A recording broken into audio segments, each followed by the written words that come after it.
Selenium के महत्व पर बने स्पोकन ट्यूटोरियल में आपका स्वागत है। इस ट्यूटोरियल में हम सीखेंगे हमारे शरीर में सेलेनियम के फायदे, इसकी कमी के लक्षण, सेलेनियम के खाद्य स्रोत। सेलेनियम एक सूक्ष्म पोषक तत्व है जो ज्यादातर खाने में पाया जाता है। यह एंजाइम का एक जरूरी भाग है। हमारा शरीर सेलेनियम से सेलेनोप्रोटीन बनाने का काम करता है। हमारे शरीर में अलग कामों को करने के लिए उनकी जरूरत होती है। सेलेनोप्रोटीन डीएनए के संश्लेषण में शामिल होते हैं। कोशिका खराब होने और संक्रमण होने से बचने के लिए भी इनकी जरूरत होती है।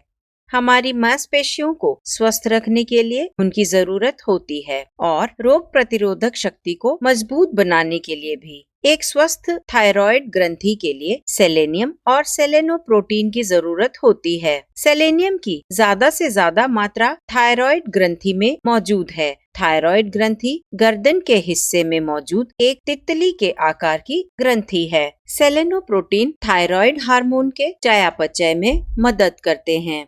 थायरॉक्सिन और ट्रायोडोथायरोनिन दो मुख्य थायराइड हार्मोन हैं। थायरॉक्सिन को T4 के नाम से और ट्रायोडोथायरोनिन को T3 के नाम से भी जाना जाता है। सेलेनोप्रोटीन निष्क्रिय T4 को सक्रिय T3 में बदलने में मदद करते हैं।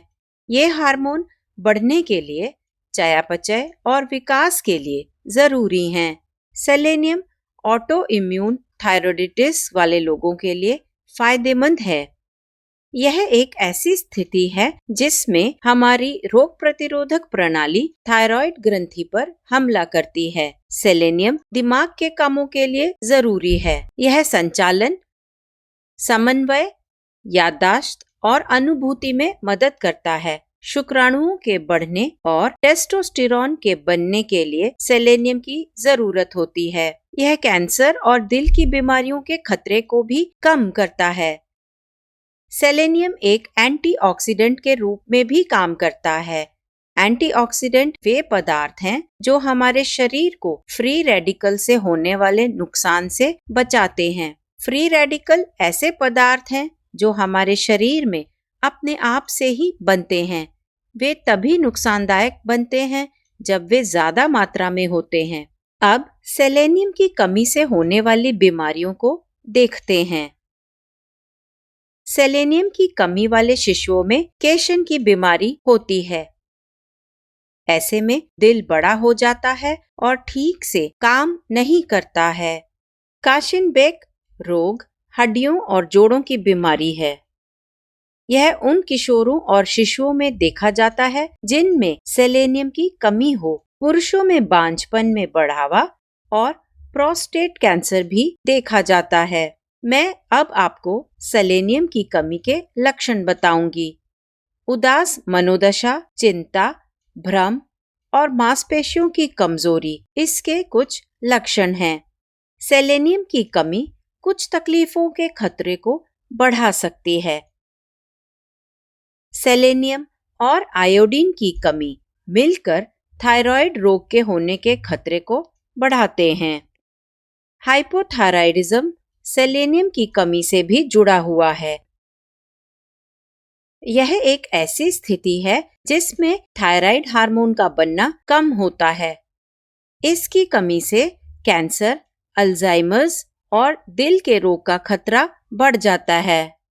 अब उन समूहों को देखते हैं जिनमें इसकी कमी होने का खतरा है। जिन लोगों को HIV है, वे लोग जो डायलिसिस करा रहे हैं, उन क्षेत्रों में रहने वाले लोग जहां की मिट्टी में सेलेनियम की कमी है।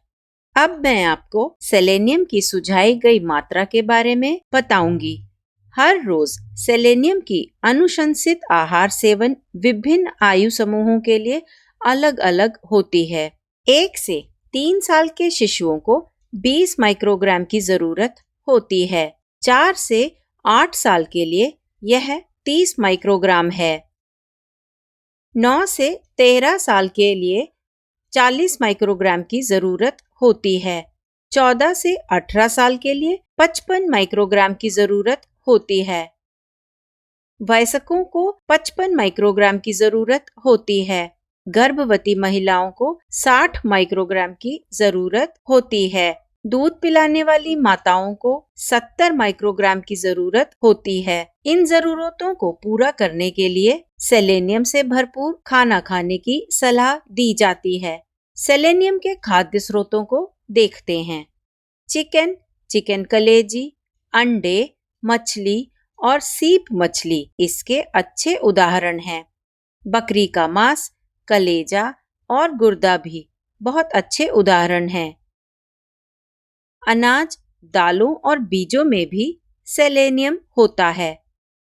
यह कुछ हरी पत्तेदार सब्जियों में भी मौजूद है। अब हम अलग अलग खाने की चीजों में मौजूद सेलेनियम की मात्रा देखेंगे।